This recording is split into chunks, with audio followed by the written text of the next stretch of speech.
Chapter 18. Before we start, let me just go back to 17 and see what we read. I took a little break. They were just shot. They were shot. I hope they survived, to be honest. Like, Arthur's an innocent man. He didn't do anything. He's just... His home got destroyed. Poor Arthur. And the next thing that happened after that was that the Heart of Gold continued on its way perfectly normal with a rather fetchingly redesigned interior. It was somewhat larger and done out in declined pastel shades of green and blue. In the center, a spiral staircase, leading nowhere in particular, stood in a spray of ferns and yellow flowers, and next to it, a stone sundial pedestal housed the main computer terminal. Cunningly deployed lightning and mirrors created the illusion of standing in a conservatory overlooking a wide stretch of exquisitely manicured garden. Around the periphery of the conservatory area stood marble top tables on intricately beautiful wrought iron legs. As you gazed into the polished surface of the marble, the vague forms of instruments became visible, and as you touched them, the instruments materialized instantly under your hands. Looked at from the corner angles, the mirrors appeared to reflect all the required data readouts, though it was far from clear where they were reflected from. It was in fact sensationally beautiful. Relaxing in a wickerwork sun chair, Zaphod Beetlebrock said, "What the hell had happened?" "Well, I was just saying," said Arthur, lounging by a small fish pool. There's this improbability drive switch over here." He waved at where it had been. There was a potted plant there now. "But where are we?" said Ford, who was sitting on the spiral staircase, a nicely chilled pan-galactic gargle blaster in his hand.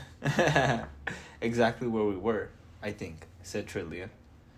At all about them, the mirror suddenly showed them an image of the blighted landscape of Magrathia, which they still scooted along beneath them. Zaphod leaped out of his chair. "Then what's happened to the missiles?" he said. A new and astounding image appeared in the mirrors. "They would appear," said Ford doubtfully, "to have turned into a bowl of petunias in a very surprised looking well." At an improbability factor cut in Eddie, who hadn't changed a bit, of 8,767,128 to 1 against. Zaphod stared at Arthur. "Did you think of that, Earthman?" he demanded. "Well," said Arthur, "all I did was, that's a very good thinking, you know. Turn on the improbability drive for a second without first activating the proofing screens.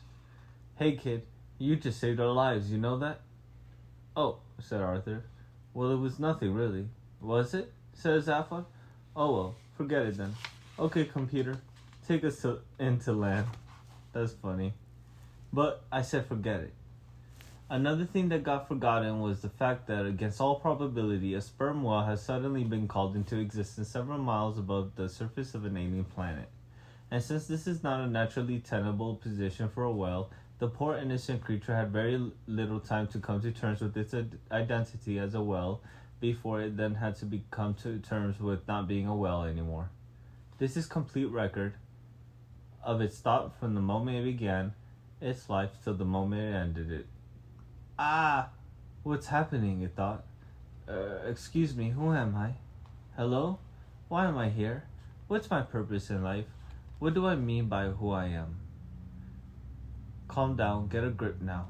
"Oh, this is an interesting sensation." "What is it?"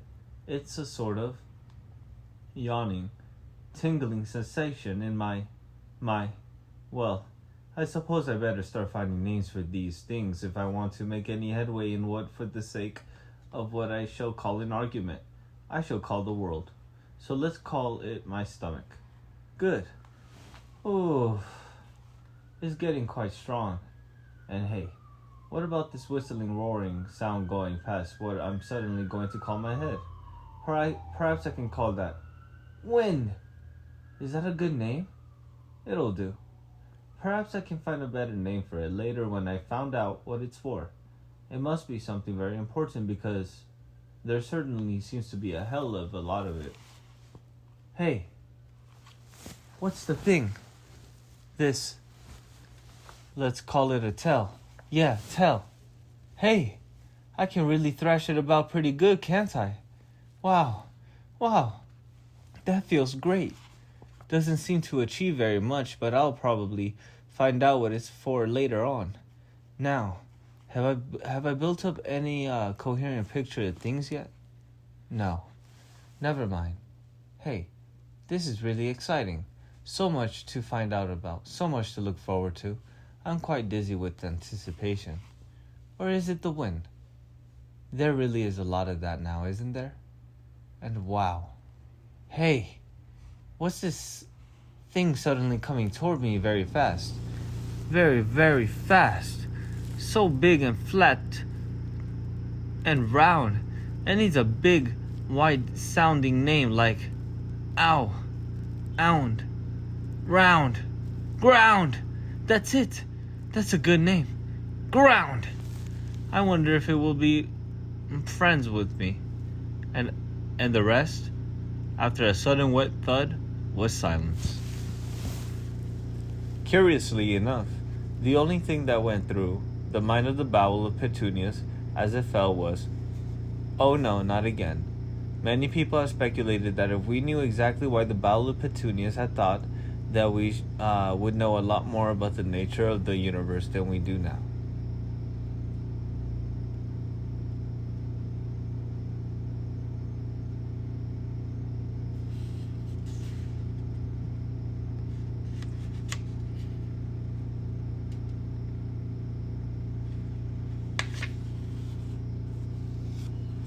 That's a really cool chapter. Talking about how human intervention can hurt, animals. In this case, the well got blown up by the missile.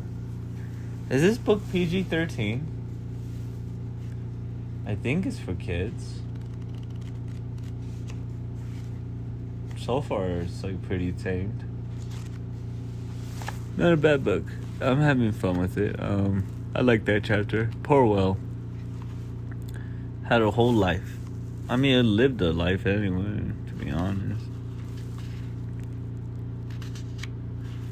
If only we knew a lot more about petunias. Let us continue. Chapter 19. Are we taking this robot with us? Said Ford, looking with distaste at Marvin, who was out standing in an awkward, hunched posture in the corner under a small palm tree. Zalfa glanced away from the mirror screens, which presented a panoramic view of the blighted landscape, on which the heart of gold had now landed. Oh, the paranoid android, he said. Yeah, we'll take him. But what are you supposed to do with a manically depressed robot? You think you got problems, said Marvin, as if he was addressing the newly occupied coffin. What are you supposed to do if you are a manically depressed robot? No, don't bother to answer that. I'm 50,000 times more intelligent than you, and even I don't know the answer. It gives me a headache just trying to think down to your level. Trillian burst in through the door from her cabin. My white mice have escaped, she said. An expression of deep worry and concern fell across either of Zaphod's faces. Nuts to your white mice, he said. Trillian glared an upset glare at him and disappeared again. It is possible that her remark would have commanded greater attention had it been generally realized that human beings were only the third most intelligent life form present on the planet Earth, instead of, as was generally thought by most independent observers, the second. Good afternoon, boys. The voice was oddly familiar, but oddly different. It had a matriarchal twang. It announced itself to the crew as they arrived at the airlock hatchway that would let them out on the planet's surface. They looked at each other in puzzlement. "It's the computer," explained Zaphod. "I discovered it had an emergency backup personality that I think might work out better." "Now this is going to be your first day out on a strange new planet," continued Eddie's new voice. "So I want you all wrapped up snug and warm, and no playing with any naughty bug-eyed monsters." Zaphod tapped impatiently on the hatch. "I'm sorry," he said. "I don't think we might be better off with the slide rule." "Right," snapped the computer. "Who said that?" "Will you open up the exit hatch, please, computer?" said Zaphod, trying not to get angry. "Not until whoever said that owns up," urged the computer, stamping a few synapses closed. "Oh God," muttered Ford, slumped against a bulkhead. He started to count to 10. He was desperately worried that one day sentient life forms would forget how to do this. This is a great chapter. This robot is crazy. Only by counting could humans demonstrate their independence of computers. That's weird. I guess. "Come on," said Eddie sternly. "Computer," began Zaphod. "I'm waiting," interrupted Eddie. "I can wait all day if necessary." "Computer," said Zaphod again, who had been trying to think of some subtle piece of reasoning to put the computer down with, and had decided not to bother competing with it on its own ground. "If you don't open the exit hatch this moment, I shall zap straight off to your major databanks and reprogram you with a very large axe. Got that?" Eddie, shocked, paused and considered this. Ford carried on counting quietly.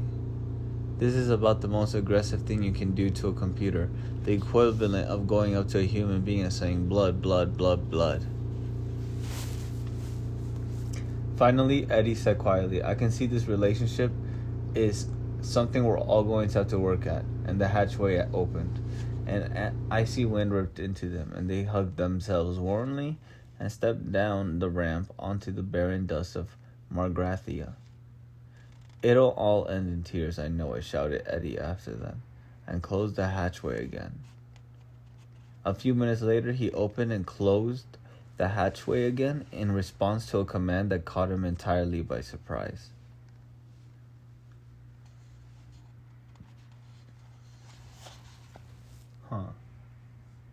Yeah, it's a good chapter because it shows how much we don't know about computers, and and how we can't really predict how they make decisions themselves, and you can see him going rogue. Obviously it's a joke, but he is going rogue because humans don't know how to master computers, and this is a sign that that technology,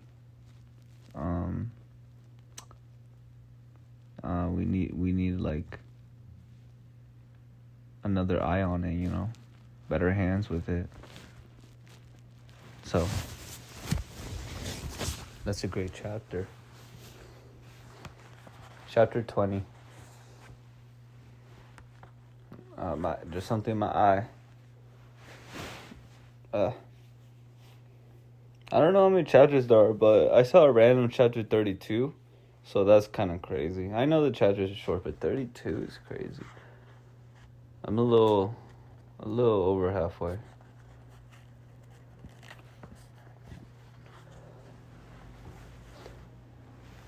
Five figures wandered slowly over the blighted land. Bits of it were dullish gray, bits of it dullish brown, the rest of it rather less interesting to look at. It was like a dried-out marsh, now barren of all vegetation, covered with a layer of dust about an inch thick. It was very cold. Zaphod was clearly rather depressed about it. He stalked off by himself and was soon lost to sight behind a slight rise in the ground. The wind stung Arthur's eyes and ears, and the stale thin air clasped in his throat. However, the thing that was stung most was his mind. "It's fantastic," he said, and his own voice rattled his ears. Sound carried badly in this thin atmosphere. Desolate hole, if you ask me, said Ford. Damn. That's the first time I ever caught an author talk about how sound travels through the air on a different planet. And I don't read a lot, so maybe there's a bunch of books that do that. But that was the first time I saw it. I even went through a bunch of short stories on like, well, the short stories I went through, they kept going to Mars for some reason. But no, that was cool. I never even thought about that.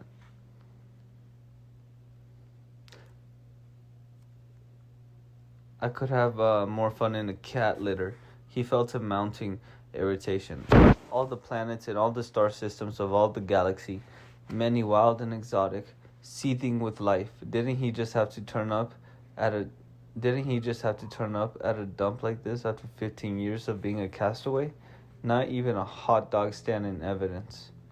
He stooped down and picked up a cold clod of earth, but there was nothing underneath it worth crossing thousands of light years to look at. No, insisted Arthur. Don't you understand? This is the first time I've actually stood on the surface of another planet. A whole alien world. Pity, it's such a damn thought. Pity, it's such a dump, though. Trillian hugged herself, shivered and frowned. She could have sworn she saw a slight and unexpected movement out of the corner of her eye.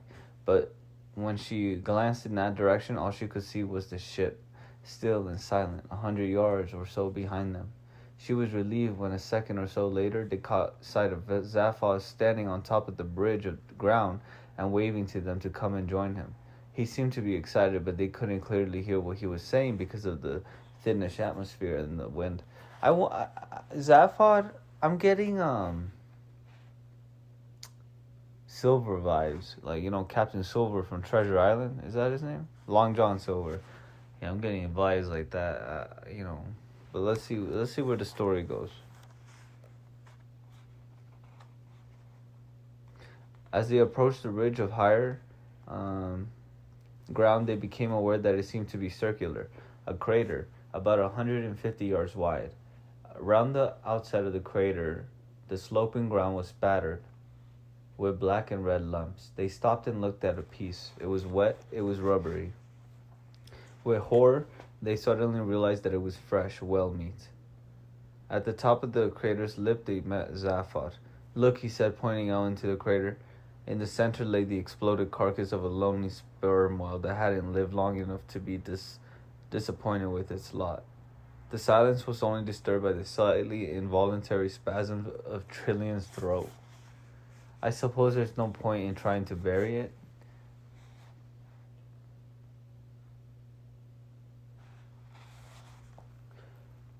Murmured Arthur, and then wished he hadn't. Come, said Zaphod, and started back down into the crater. What, down there? Said Trillian with severe distaste. Yes, said Zaphod. Come on, I've got something to show you. We can see it, said Trillian. Not that, said Zaphod. Something else. Come on. They all hesitated. Come on, insisted Zaphod. I found a way in. In? Said Arthur in horror. Into the interior of the planet. An underground passage. The force of the whale's impact cracked it open, and that's where we have to go, where no man has trod these 5 million years, into the very depths of time itself. Marvin started his ironical humming again. Zaphod hit him, and he shut up. With little shudders of disgust, they all followed Zaphod down the incline into the crater, trying very hard to avoid looking at his unfortunate creator.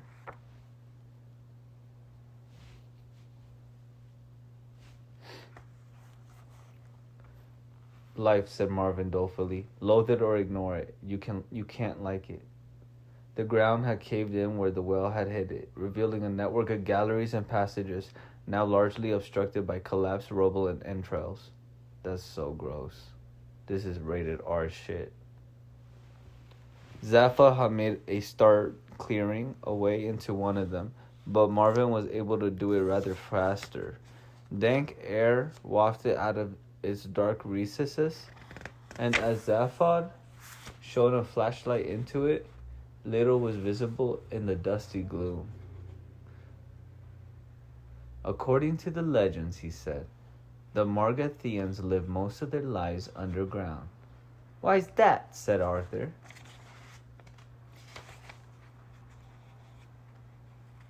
Did the surface become too polluted or overpopulated? No, I don't think so, says Zaphod. I think they just don't like it very much. Are you sure you know what you're doing? Said Trillian, peering nervously into the darkness. We've been attacked once already, you know. Look, kid, I promise you the life population of this planet is nil plus the four of us. So come on, let's get on in there. Hey, Earthman. Arthur, said Arthur. Yeah, could you just sort of keep this robot with you and guard this end of the passageway, okay? Guard, said Arthur. What from? You just said there's no one here. Yeah, well, just for safety, okay? Says Zaphod. Whose? Yours or mine? Good lad. Okay, here we go. Zaphod scrambled down into the passage, followed by Trillian and Ford. Well, I hope you all have a really miserable time, complained Arthur. Don't worry, Marvin assured him. They will. In a few seconds, they had disappeared from view. Arthur stamped around in a huff and then decided that a whale's graveyard is not on the whole a good place to stamp around in. Marvin eyed him balefully for a moment and then turned himself off. What's that mean, balefully? Probably... Okay, menacing. Let's continue. Zaphod marched... Oh, I wonder if we're... Zaphod. So we're gonna follow their story and Arthur's not gonna be here. Weird. I don't think I've ever read a story with a different perspective on characters. So, this is interesting. Zaphod marched quickly down the passageway, nervous as hell, but trying to hide it by striding purposefully. He flung the beam around. The walls were covered in dark tiles and were cold to the touch, the air thick with decay. There. What did I tell you, he said. An inhabited planet, Margrathia, and he strode on through the dirt and debris that littered the tile floors. Trillian was reminded unavoidably of the London Underground, though it was less thoroughly squalid. At intervals along the walls, the tiles gave way to large mosaics, simple angular patterns, and bright colors. Trillian stopped and studied one of them, but could not interpret any sense in them. She called to Zaphod. Hey, have you any idea what these strange symbols are? I think they're just strange symbols of some kind, said Zaphod, hardly glancing back. Trillian shrugged and hurried after him. From time to time, a doorway led either to the left or right into smallish chambers which Ford discovered to be full of derelict computer equipment. He dragged Zaphod into one to have a look. Trillian followed. Look, said Ford. You reckon this is Margrathia? Yes, said Zaphod. And we heard the voice right. Okay, so I've bought the fact that it's Margrathia for the moment. What have you so far said nothing about is how in the galaxy you found it. You didn't just look it up in a star atlas, that's for sure. Research, government archives, detective work, few lucky guesses. Easy. And then you stole the heart of gold to come and look for it with? I stole it to look for a lot of things. A lot of things, said Ford in surprise. Like what? I don't know. What? I don't know what I'm looking for. Why not? Because I think it might be because if I knew, I wouldn't be able to look for them. Interesting. What, are you crazy? It's a possibility I haven't rolled out yet, said Zaphod quietly. I only knew as much about myself as my mind can work out under its current conditions, and its current conditions are not good. For a long time, nobody said anything as Ford gazed at Zaphod with a mind suddenly full of worry. Listen, old friend, if you want to, started Ford eventually. No, wait. I'll tell you something, said Zaphod. I freewheel a lot. I got an idea to do something, and hey, why not? I do it. I reckon I'll become president of the galaxy, and it just happens. It's easy. I decide to steal the ship. I decided to look for Margrathia, and it all just happens. Yeah, I work out how it can be done, how it can best be done, right? But it always works out. It's like having a galactic credit card which keeps on working, though you never send off the checks. And then whenever I stop and think, why did I want to do something? How did I work out how to do it? I get a very strong desire just to stop thinking about it, like I have now. It's a big effort to talk about it. Zaffa paused for a while. For a while there was silence. Then he frowned and said, "Last night I was worrying about this again, about the fact that part of my mind just didn't seem to work properly. Then it occurred to me that the way it seemed was that someone else was using my mind to have good ideas with, without telling me about it.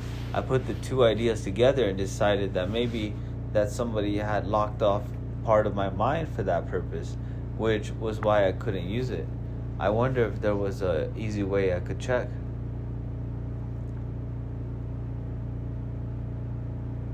I went to the ship's medical bay and plugged myself into the encephalographic screen. I went through every major screening test on both my heads, all the tests I had to go through under government medical officers before my nomination for presidency could be properly ratified. They showed up nothing unexpected at least. They showed that I was clever, imaginative, irresponsible, untrustworthy, extrovert, nothing you couldn't have guessed, and no other anomalies. So I started inventing further tests, completely at random, nothing. Then I tried superimposing the results from one head on top of the results from the other head. Still nothing. Finally, I got silly because I given it all up as nothing more than attack of paranoia. Last thing I did before I packed it in was take the superimposed picture and look at it through a green filter. You remember I was superstitious about the color green when I was a kid? I always wanted to be a pilot on one of the trading scouts. Fred nodded. "And there it was," says Zaffa, "clear as day. A whole section in the middle of both brains that related only to each other and not to anything else around them. Some bastard had cauterized all the synapses and electronically traumatized those two lumps of cerebellum." Forrest stared at him, aghast. Trillian had turned white. "Somebody did that to you?" whispered Ford. "Yeah. But have you any idea who or why?" "Why? I can only guess. But I do know who the bastard was." "You know? How do you know?" "Because they left their initials burned into the... oh, fuck. Cauterized synapses. They left them there for me to see." Holy shit. Ford stared at him in horror and felt his skin begin to crawl. "Initials? Burned into your brain?" "Yeah. Well, what were they, for God's sake?" Zaffa looked at him in silence again for a moment. Then he looked away. "ZB," he said quietly. At that moment, a steel shutter slammed down behind them and gas started to pour into the chamber. "I'll tell you about it later," choked Zaffa as all three passed out. No way. That's crazy. "I'll tell you about it later." Is this a trap? No way. I'm gonna reread this passage real quick. I burned through that dialogue kind of quickly.